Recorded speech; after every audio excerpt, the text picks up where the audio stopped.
কৃত্রিম বুদ্ধিমত্তা বা এআই এখন কোন পর্যায়ে পৌঁছে গেছে তা নতুন করে বলার কিছু নেই। সবকিছুতেই এআই এর ছোঁয়া। এআই দিয়ে ইচ্ছামতো ছবি, ভিডিও বানাতে পারবেন। গুগল নিয়ে এলো নতুন এআই টুল, যার মাধ্যমে খুব সহজেই আপনি যে কোনো ছবি বানিয়ে নিতে পারবেন। তবে এআই এর ভিন্ন এক রূপও দেখে ফেলেছে বিশ্ববাসী। কিভাবে অন্যদের হ্যাক করা হচ্ছে এআই দিয়ে তৈরি ছবি এবং ভিডিও দিয়ে।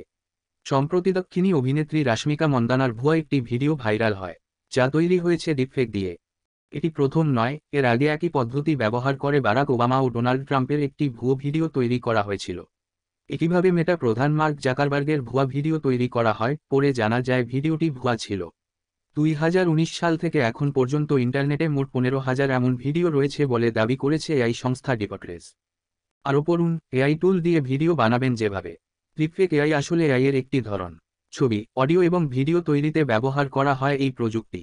ডিপফেক এআইকে 21 শতকের ফটোশপিং বলা হয়ে থাকে। এক্সিস্টিং সোর্সকে সরিয়ে বা সোয়াইপ করে নতুন কিছু বসাতে পারদর্শী এই প্রযুক্তি। অর্থাৎ এর মাধ্যমে আপনার মুখের জায়গায় অনায়াসেই ব্যবহার করা যাবে অন্য কোনো ব্যক্তির মুখ। এআই নির্ভর এই প্রযুক্তি শুধু ভিডিও নয়, ফেক প্রোফাইলের ছবি তৈরিতেও ব্যবহার করা হয়। লিঙ্কডইনে ব্লুমবার্গের নামে এক ভুয়া সাংবাদিকের প্রোফাইল তৈরিতে এই প্রযুক্তি ব্যবহার করেছিল সাইবার অপরাধীরা। 2017 সালে প্রথম এই ধরনের ভিডিওর সম্পর্কে জানা গিয়েছিল। জৈনক এক ব্যবহারকারী হলিউডের 3 জনপ্রিয় অভিনেত্রীর ছবিতে এই এআই প্রযুক্তি ব্যবহার করেছিলেন।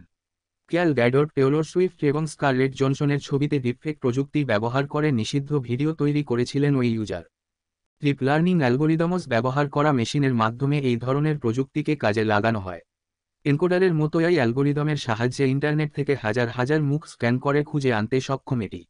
সাধারণত এই ধরনের স্ক্যানিংয়ের সময় মুখের বিভিন্ন ফিচার্স ম্যাচ করেও দেখতে পারে এই এআই।